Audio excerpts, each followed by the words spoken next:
My name is Samantha Reed. I am 31 years old, and I'm from Portland, Oregon. A year ago, my life looked completely different. I had a husband, a home, and a future I thought was secure. But the night he walked out with a suitcase and a cold goodbye, everything collapsed. Bills piled up.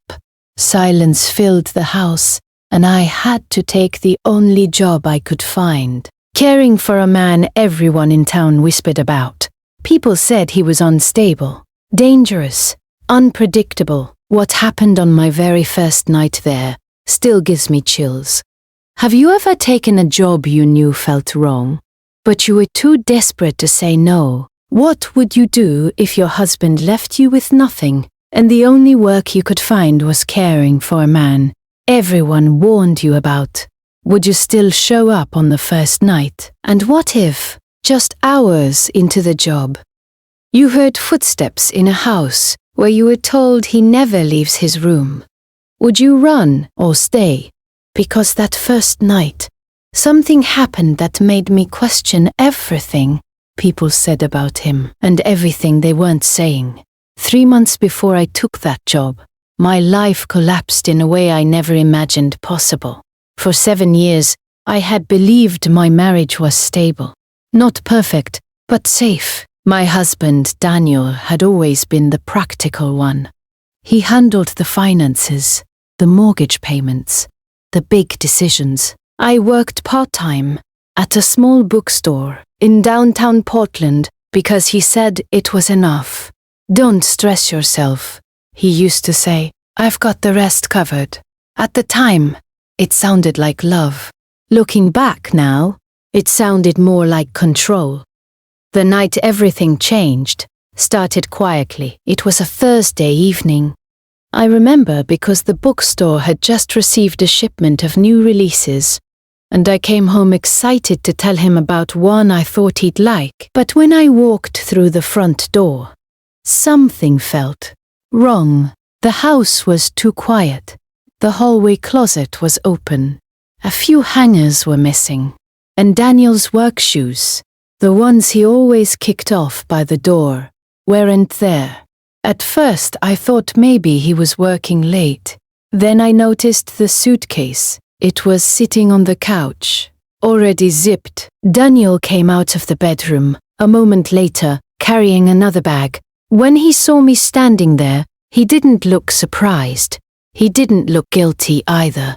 He just looked finished. I'm leaving, he said flatly. No argument, no explanation. Just 2 words that seemed to suck the air out of the room. I remember laughing at first because I genuinely thought he was joking. Leaving for where? I asked. He shrugged. Somewhere else. That was it. No emotional speech. No apology. No fight. Just the quiet sound of him picking up the suitcase. I kept asking questions. Rapid, desperate ones. Was there someone else? Did I do something wrong? Can we talk about this? But Daniel avoided every single one. The only thing he said before walking out the door was something I'll never forget. You'll figure things out. Then he left. And just like that, my marriage ended in under 10 minutes. The first few days afterward felt like living inside a fog. I barely slept. I kept expecting him to come back, to say it had all been some horrible mistake, but he didn't. Instead, the reality of my situation started creeping in piece by piece. First came the bank account. When I checked it, my stomach dropped. Daniel had transferred most of the savings out days earlier. What was left barely covered a few weeks of groceries. Then came the mortgage notice, then the electricity bill, then the realization that my little bookstore paycheck wasn't even close to enough to keep the house running. Within 2 weeks, I was drowning. I applied for job after job, office work, receptionist positions, retail management, anything that paid more than minimum wage. But the responses were always the same. We're looking for someone with more experience. Your availability doesn't match our needs. Or worse, silence. The bookstore cut my hours not long after that. Sales had been slow, and part-time staff were the easiest to reduce. Every day the pressure grew heavier. Rent notices, final warnings, the quiet fear that I might lose the house I once believed was my forever home. By the end of the second month, desperation had replaced pride. I started searching places I normally wouldn't even consider. Night shifts, live-in positions, private caregiving jobs. That's when I found the listing. It was strangely simple. Night caregiver needed, private residence, excellent pay, room provided, experience preferred but not required. At first it sounded almost too good to be true, but there was one line at the bottom that made me pause. Client has a history of mental instability. Caregiver must be comfortable with unusual behavior. I stared at the screen for a long time. Normally, I might have closed the listing right there. But when you're desperate, your definition of normal changes. I told myself it was just rumors. Maybe the man had anxiety, or trauma, or something manageable. And the salary they were offering, it was more money than I had ever made before. Enough to save the house, enough to rebuild my life. So despite the strange warning, despite the uneasy feeling in my stomach, I sent the application. At the time, I thought I was just accepting a difficult job. I had no idea I was stepping into a house where nothing was what it seemed, and where my very first night would change everything. 2 days after I submitted the application, my phone rang while I was reorganizing shelves at the bookstore. The number was unfamiliar. Normally, I would have ignored it. Lately, most unknown numbers meant bill collectors or automated reminders about payments I couldn't make. But something made me answer. Hello. A calm, professional woman spoke on the other end. Hi, is this Samantha Reed? I'm calling regarding the caregiving position you applied for. For a second, I couldn't speak.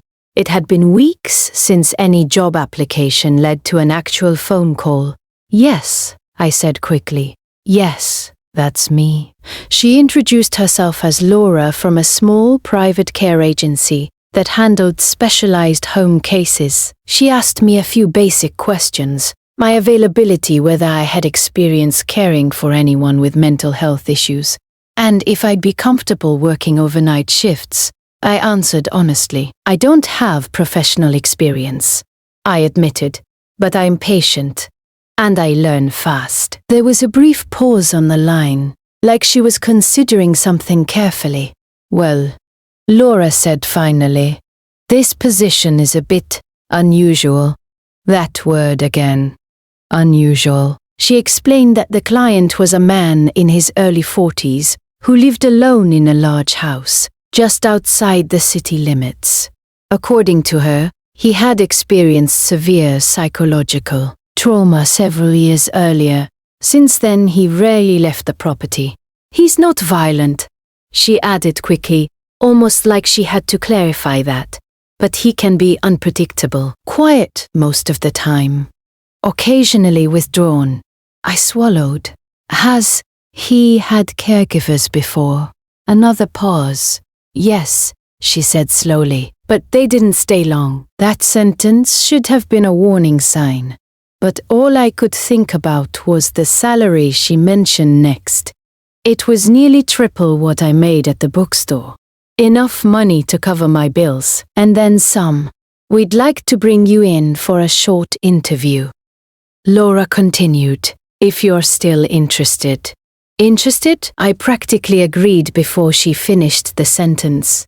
The interview took place the following afternoon at a small office downtown. The agency itself seemed legitimate. Clean lobby, professional staff, nothing strange at all. Laura turned out to be a woman in her late 50s with kind eyes, but a serious expression. She asked a few routine questions before leaning back in her chair. "I want to be transparent with you," she said. "The house is located in a quieter part of the county.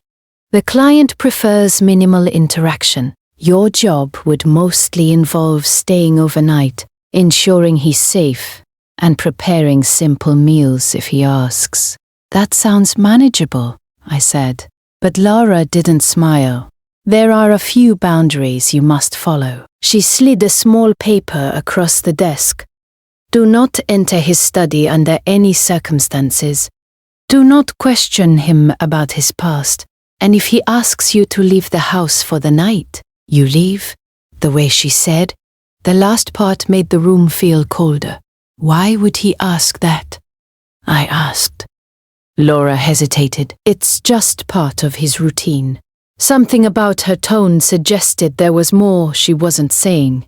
Still, I accepted the job. I started 2 nights later. But the safe, rangist warnings didn't come from the agency. They came from the town itself. The house was located about 30 minutes outside Portland, in a small wooded community where everyone seemed to know everyone else. On my way there for the first time, I stopped at the gas station to ask for directions. The older man behind the counter glanced at the address I showed him. His eyebrows lifted immediately. "You working up there?" he asked. "Yes," I replied cautiously. He leaned forward slightly. "Caretaker job." My stomach tightened. "Yeah." The man let out a low whistle. "Well, good luck with that." That was it. No explanation. Just those 4 words as I left the store. I noticed a woman pumping gas nearby, watching me with a strange expression. When I got into my car, she approached my window. "You're going to that house, aren't you?" she asked quietly. I hesitated before nodding. Her face paled. "Listen," she said, lowering her voice. "Don't ask questions while you're there." "What do you mean?" She glanced toward the road like someone might be listening. "Just do your job and go home." "Why?" But she was already walking away. By the time I pulled out of the gas station, my hands were gripping the steering wheel tighter than before. Every mile deeper into the wooded road made the warnings echo louder in my head. Don't ask questions.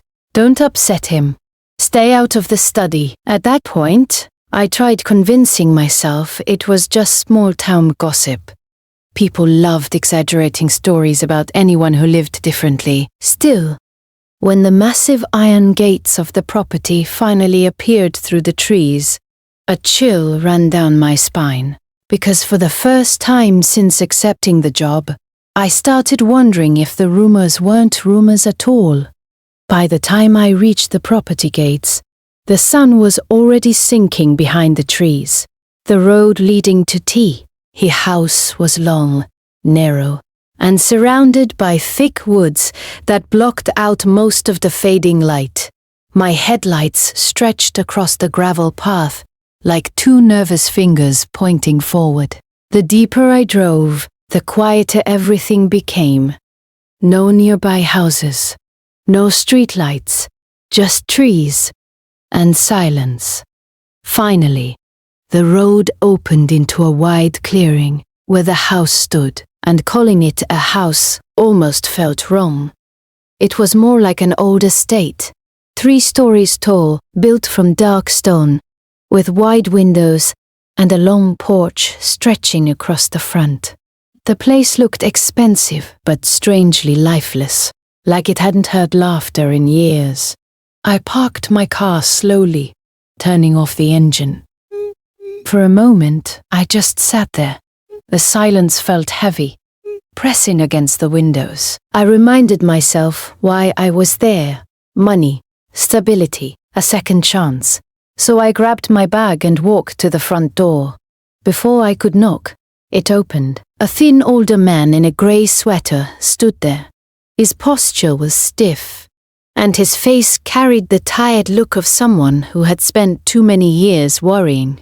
"You must be Samantha," he said. "Yes, I'm Harold. I manage the property."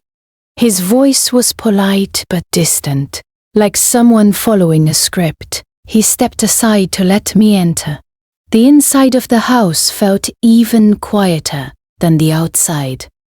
Large hallways, high ceilings, soft yellow lights that barely touched the corners of the rooms. Expensive furniture sat perfectly arranged, but something about the space felt unused, like a hotel suite, waiting for guests who never arrived.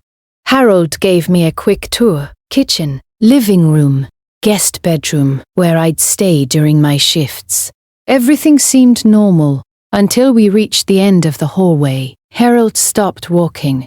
At the far end stood a large wooden door. "This is his room," Harold said quietly. My eyes moved to the door. It was closed. "He rarely comes out after sunset," Harold continued. "Most nights you won't even see him." "Okay," I replied. "If he does come out, remain calm. Speak politely. Don't ask personal questions." I nodded, remembering Laura's warnings. "And the study?" I asked cautiously. Harold's expression tightened immediately. "Off limits." His answer was quick and final. Then he handed me a small sheet of paper with emergency numbers and instructions. "My shift ends at 10, he said. "After that, you'll be alone until morning." The way he said alone sent a strange chill down my spine. At exactly 10 o'clock, Harold grabbed his coat and left through the back door. The moment it closed behind him, the silence changed. It's hard to explain, but the house suddenly felt aware of me. I tried distracting myself. I unpacked my bag, checked the kitchen, made a cup of tea. Every small sound echoed through the hallways. The ticking of a clock, the hum of the refrigerator, the quiet creak of old floorboards. By midnight, I still hadn't seen the man I was supposed to care for. Part of me was relieved. Another part felt strangely uneasy. Because when a place is too quiet, your mind starts filling the silence with questions. Around 12:30 a.m., I sat on the couch reading a book I had brought with me. That's when I heard it. A sound from the hallway. Soft, slow, like a door opening carefully. My body froze instantly. I looked toward the dark hallway leading to the bedrooms. The house had been silent for hours. Now there was movement. Another sound followed. Footsteps. Very slow footsteps. 1, 2, 3, each step echoing softly across the wooden floor. I set the book down without making a sound. My heart started pounding so loudly, I was sure whoever was in the hallway could hear it. The footsteps stopped. For a moment, everything went quiet again. Then a shadow moved across the wall at the end of the hallway. Someone was standing there, watching. I stood up slowly. "Hello," I called, trying to keep my voice steady. No answer, just silence. Then the figure stepped slightly forward into the dim light, and for the first time, I saw the man everyone in town had been warning me about. But the expression on his face wasn't anger. It wasn't madness. It was something I never expected. Fear. For a few seconds, neither of us moved. The man stood halfway in the hallway, his tall frame partially hidden in the dim yellow light coming from the living room. His hair was slightly messy, like he had run his hands through it too, many times, and his face looked pale, almost exhausted. But it was his eyes that stopped me. They weren't wild or aggressive, the way I had imagined after hearing all those warnings. They looked scared. Not the kind of fear someone feels during a sudden shock. This was the kind of fear that comes from living with something for a long time. "Hello?" I said again, my voice softer this time. The man flinched slightly when I spoke, like he wasn't expecting to hear anyone. For a moment, I wondered if he even remembered there was a caregiver in the house tonight. "You must be Mr. Carter," I asked carefully. He didn't answer. Instead, he kept staring at me, studying my face like he was trying to decide something important. The silence stretched longer than it should have. Then he finally spoke. His voice was low and rough, like he hadn't used it much recently. "You're new."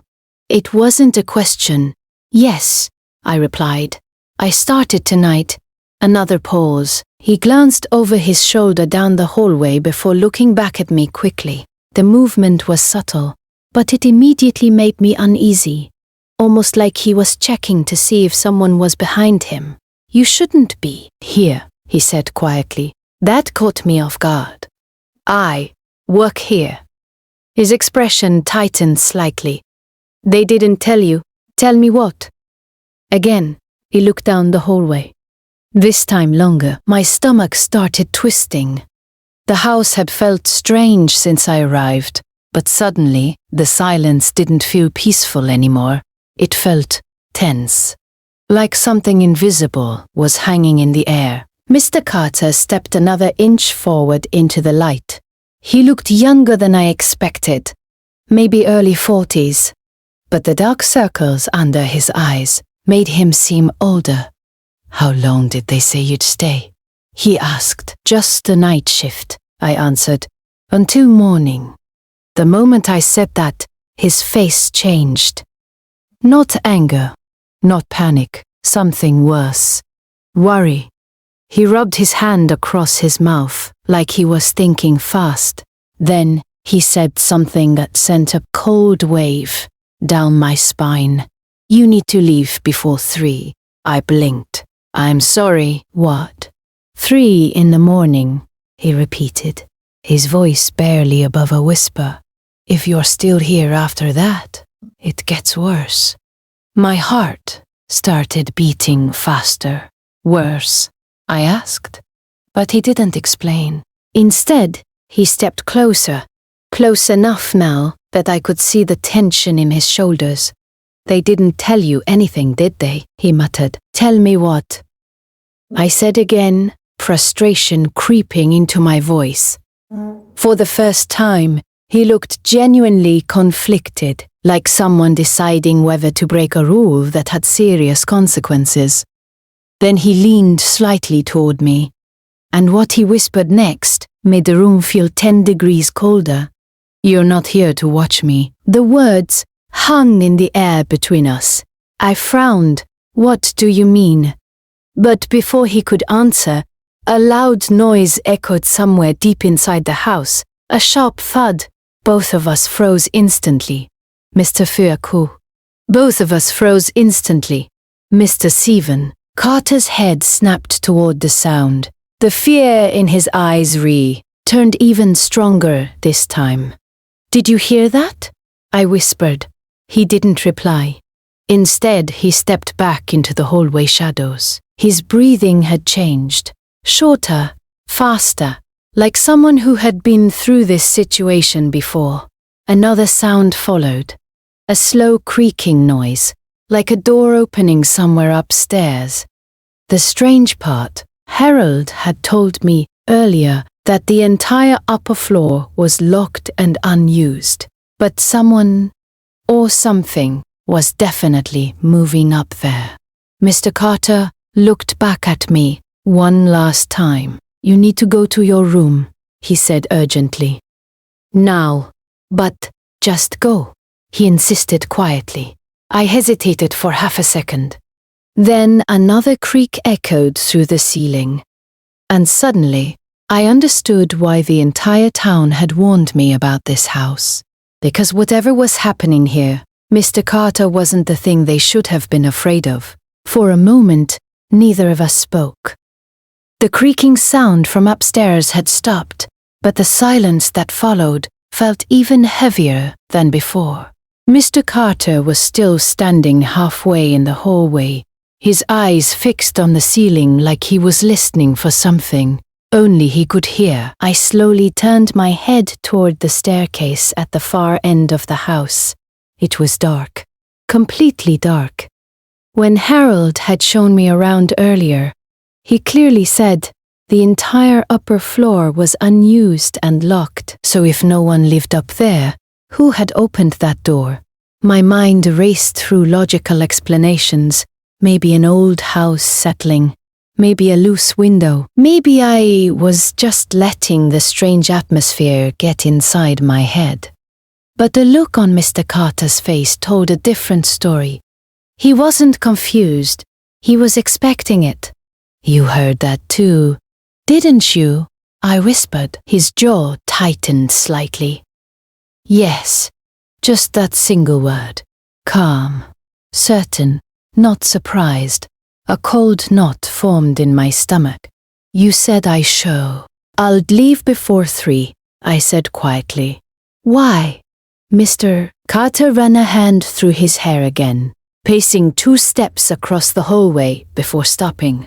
For a second, he looked like someone trying to decide whether telling the truth would make things better, or much worse. Then he sighed. Because every caregiver they hire stays until the 3rd night, he said.